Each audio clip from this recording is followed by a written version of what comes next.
عليك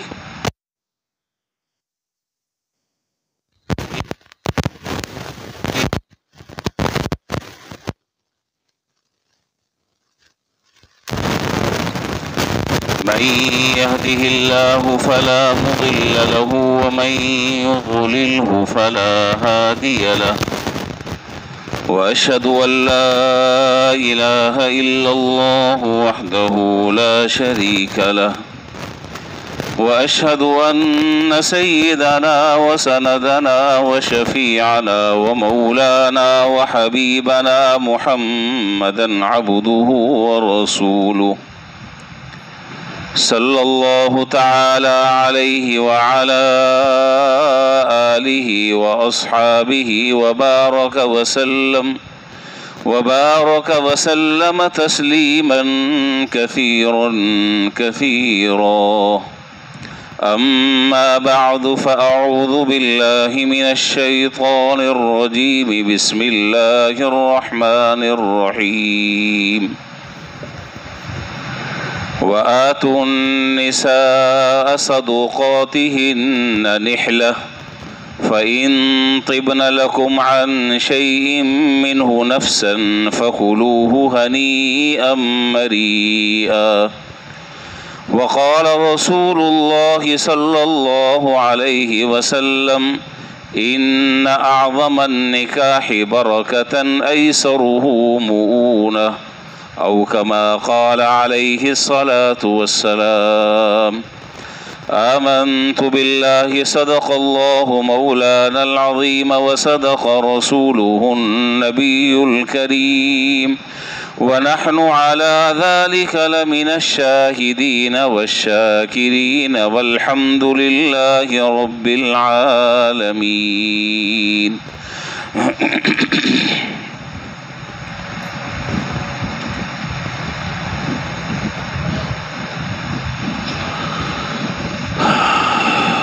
بزرگان محترم و برادران عزیز، نکاح سے متعلق ہماری گفتگو چل رہی ہے اور تقریباً 4 جمعے مکمل ہو چکے ہیں.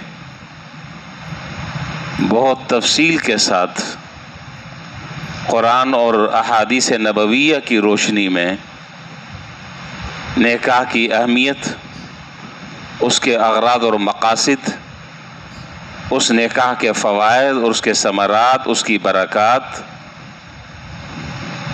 اور اس ضمن میں بہت ساری اہم باتیں آپ کی خدمت میں تفصیل سے ذکر کر چکا ہوں.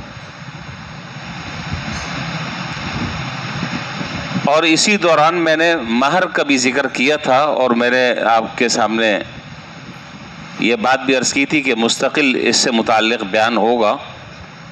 تو آج انشاءاللہ ہماری گفتگو جو ہے وہ مہر سے متعلق ہے.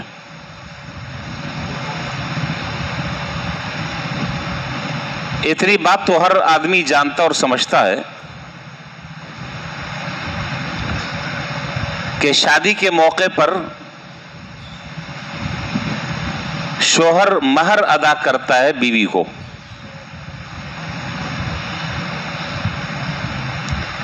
اس سلسلے میں قرآن اور حدیث کی جو تعلیمات کا خلاصہ ہے وہ گوش گزار کرنا ضروری ہے. چند اہم اور بنیادی باتیں ہیں، وہ ذہن میں رہیں گی تو انشاءاللہ بہت ساری چیزیں، بہت ساری غلط فہمیاں، بہت سارے ہمارے وہ رسوم اور رواج کہ جس پر گھروں میں عام طور پر لڑائی اور جھگڑے، خاندان میں اختلاف، بدمزگی پیدا ہوتی، وہ ساری چیزیں انشاءاللہ کلیئر ہو جائیں گی. سب سے پہلی اور بنیادی بات یہ ہے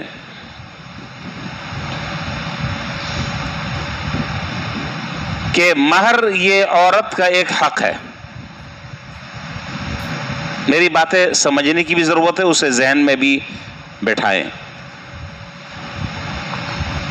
مہر یہ عورت کا حق ہے، لہذا اس حق میں کسی بھی طرح کی کوتاہی کرنا یا اس حق کو کسی بھی طریقے سے تلف کرنا اور ضائع کرنا یا کسی بھی طریقے سے اس حق کو دبانا اور ادا نہ کرنا یہ شرعاً کبیرہ گناہ ہے۔ میں یہ جتنے الفاظ ذکر کر رہا ہوں یہ ان الفاظ کے پیچھے ایک ایک کہانی ہے، یہ ایسے میں ذکر نہیں کر رہا۔ اس حق شرعی کو ادا نہ کرنا، اس حق شرعی کو تلف کرنا، اس حق شرعی کو ادا نہ کرنے کی نیت کرنا، اس کو دبانا، یہ بہت بڑا ظلم اور گناہ کبیرہ۔ ایک بات تو ذہن میں یہ رہے۔ دوسری بات یہ کہ یہ جو مہر ہے جو عام طور پر شوہر ادا کرتا ہے بیوی کو، یہ مہر ایک اعزازیہ ہے۔ یہ نہ عورت کی قیمت ہے کہ آپ یہ مہر ادا کر کر آپ نے عورت کو خرید لیا ہے، وہ آپ کی زر خرید باندی اور کنیز بن چکی ہے۔ اب آپ اس کے ساتھ جو ہے وہ لونڈیوں جیسا برتاؤ کریں، باندیوں جیسا برتاؤ کریں، وہ ایک انسان کی انسانیت سے نکل کر ایک اللہ نہ کرے ایک جانور کی اس کی حیثیت ہو گئی ہے۔ قطعاً اس چیز کا کوئی تصور اسلام میں نہیں ہے۔ میں نے عرض کیا کہ یہ مہر ایک اعزازیہ ہوتا ہے جو آدمی عورت کے اعزاز اور اکرام میں اسے دیتا ہے، ایک گفٹ ہوتا ہے شوہر کی طرف سے۔ وہ اعزاز اور اکرام کے طور پر اپنے شان عورت کے شان وہ اعزازیہ اسے ادا کرتا ہے خوش دلی کے ساتھ۔ یہ عورت کی قیمت نہیں ہے کہ آپ نے جی وہ مہر دے دیا ہے، اب مہر دینے کے بعد آپ نے جو ہے وہ اب عورت کو خرید لیا ہے، خریدنے کے بعد اب آپ جو چاہیں جس طریقے سے اس پر ظلم اور زیادتی کرنا چاہیں وہ آپ کی زر خرید کنیز اور باندی بن گئی ہے۔ ایسا کوئی تصور اسلام میں نہیں ہے۔ بات سمجھ میں میرا خیال شاید آ رہی ہوگی۔ اس کا دوسرا پہلو، ایک پہلو تو یہ ہے کہ یہ مہر ایک اعزازیہ ہے جو شوہر کی طرف سے بیوی کو ادا کیا جاتا ہے۔ دوسرا پہلو اس کا یہ ہے کہ یہ کوئی رسمی کارروائی کا نام نہیں ہے۔ یہ مہر ادا کرنا کوئی رسمی کارروائی نہیں ہے کہ جی فارم پر آپ نے لکھوا دیا، نہ دینے والا مطلب سمجھتا ہے، نہ اسے اس کی ڈیٹیل اور تفصیل معلوم، اور نہ جس کا یہ حق بنتا ہے اسے کوئی خبر نہیں۔ بس آپ نے نام لکھوا دیا، آپ نے بہت بھاری بھرکم مہر جو ہے وہ مقرر کر دیا، اس کی تفصیل ابھی انشاءاللہ میں ذکر کروں گا۔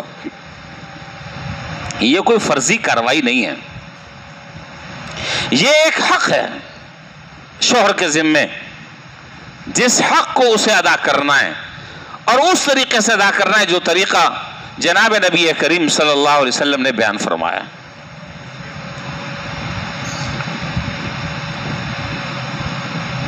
ایک بات تو یہ ہو گئی۔ دوسری بات یہ ہے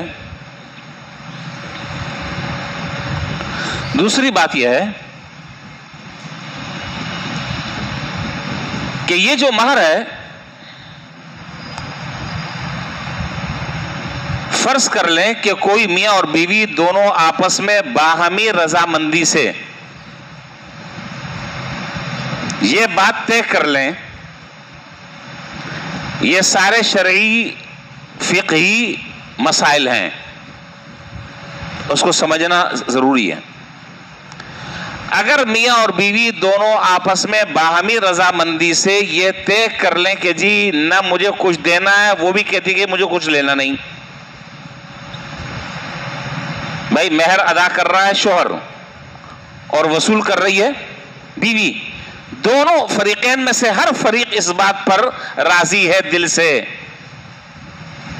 کہ جی کوئی مہر وہر نہیں ہوگا، تو شریعت کہتی ہے کہ تمہارے اس طریقے سے مہر معاف کر دینے سے وہ مہر ساقط نہیں ہوگا، پھر بھی مہر مثل دینا واجب اور لازم ہے، پھر بھی مہر مثل دینا ہوگا۔ اب یہ مہر مثل کیا ہے؟ مہر مثل یہ ہے کہ فرض کریں کہ ایک نکاح ہوتا ہے، اس کی بھی دو صورتیں ہیں۔ ایک نکاح ہوتا ہے تو اس نکاح میں یا تو مہر ذکر ہی نہیں ہوتا، ٹھیک، مہر کا ذکر ہی نہیں ہے، یا دونوں اس بات پر متفق ہوتے ہیں کہ جی ہمیں نہ لینا ہے نہ ہمیں دینا ہے، تو شریعت کہتی ہے کہ اس طریقے سے کام نہیں چلے گا، مہر مثل دینا ہوگا۔ مہر مثل کا کیا معنی؟ مہر مثل کا معنی یہ ہے کہ یہ عورت جس سے اس آدمی کی شادی ہو رہی ہے، یہ عورت جس خاندان سے تعلق رکھتی ہے اس خاندان کی عورتوں کا عام طور پر مہر کیا ہے۔ میں مثال دے رہا ہوں، مثال کے طور پر 22 سال کی لڑکی ہے، 20 سال کی لڑکی ہے، جو بھی عمر ہے، اس کا قد کاٹ، اس کی خوبصورتی اور اس کا حسن، اس کی تعلیم، اس کا ایجوکیشن، اس کا خاندان، اگر کوئی مہر متعین نہیں ہے تو اس عورت کا جو خاندان ہے وہاں اس جیسی لڑکی اور اس جیسی تعلیمی قابلیت کی حامل جو عورت ہے تو اس خاندان میں وہ مہر کیا چل رہا ہے؟ وہ مہر کہلاتا ہے مہر مثل، وہ دینا واجب اور ضروری ہے، چاہے مہر کا تذکرہ نہ ہو، پھر بھی مہر مثل دینا لازمی ہوگا۔ اس کے بغیر شریعت کہتی ہے کہ نہیں، یہ عورت کی یہ بے قدری ہے، یہ عورت کی ناقدری ہے، اس کا اعزاز اور اکرام یہ ہے کہ اس کے شان تم مہر ادا کرو۔ یہ بات بھی کلیئر ہو گئی۔ تیسری بات دیکھیں، شریعت نے مہر کی کم سے کم جو مقدار ہے وہ مقدار متعین کی ہے، زیادہ کی کوئی حد مقرر نہیں کی، البتہ کچھ چیزوں کی طرف توجہ دلائی ہے۔ کم سے کم مقدار حضرت امام ابو حنیفہ رحمۃ اللہ علیہ کی فقہ حنفی میں حضرت جابر رضی اللہ تعالیٰ عنہ کی روایت کے مطابق فرماتے ہیں کہ جناب نبی کریم صلی اللہ علیہ وسلم نے ارشاد فرمایا کہ لا مہر لأقل من 10 دراہم۔ آپ کو پتہ ہے پہلے زمانے میں دراہم اور دنانیر اور یہ سونے کے سکے اور چاندی کے یہ چلا کرتے تھے، اس وقت کی کرنسی یہ تھی، تو آپ نے فرمایا کہ لا مہر لأقل من 10 دراہم، مہر کی کم از کم مقدار 10 درہم، اس سے کم کوئی مقدار نہیں ہے۔ اگر اس سے کم میں کوئی آدمی نکاح کرتا ہے کسی مہر پر تو پھر بھی کم سے کم یہ مقدار ادا کرنی ضروری ہے، 10 درہم۔ اس 10 درہم کا وزن ہمارے ہاں آج کے اعتبار سے 2 تولہ 7.5 ماشا چاندی یا اس کی قیمت کے بقدر پیسے۔ اب آپ صراف سے معلوم کر لیے گا، دکان پر جا کر کے ریٹ کیا چل رہا ہے اس کے اعتبار سے آپ کیلکولیشن کر لیے۔ میں نے بتا دیا کہ 2 تولہ 7.5 ماشا چاندی یا اس کی جو قیمت بنتی ہو سکہ رائج الوقت اس وقت کے اعتبار سے وہ ہے 10 درہم کی مالیت، اس سے کم میں نکاح منعقد نہیں ہوگا۔ جناب نبی کریم صلی اللہ علیہ وسلم کے زمانے میں اور آپ کے حیات طیبہ میں ایسے بھی واقعات پیش آئے کہ کسی نے پورا کھجوروں کا باغ عورت کو بطور مہر کے دے دیا، ایسے بھی ہیں۔ تو میں نے کیا عرض کیا کہ زیادہ کی کوئی حد مقرر نہیں، البتہ اس میں کچھ باتیں ہیں جو میں بھی ذکر کروں گا۔